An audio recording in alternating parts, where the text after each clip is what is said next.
I'm about to go walk wall climbing and then zip lining through the trees. I'm really excited. How long have you been doing this? Me? Yeah. This is my 4th summer working here. Has anyone died? Nope, no one's died at a summer camp across the country. Okay, that's good. John, are Now you you're locked in this side? are you super excited? This is exciting. This is what we're going on. And then from there, I don't know if you can see it, but all along the trees there are ladders and contraptions. And yeah, after this we're going to try to kayak. After massage. Oh god, I think I'm getting a foot massage and a Swedish and like a lot of massages are happening. It's pretty awesome. And then the surroundings are just incredible still. You can lock it. Beautiful.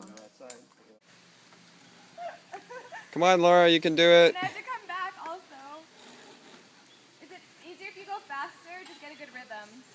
I actually prefer stepping 1 foot on each. There you go, like that. And it's opposite hand, opposite foot. Works best for me, but everybody has his or her method, you know? So. Laura's on the 3rd hardest element. She can't wait for number 1 and 2. Skipping the last. Hey, Laura!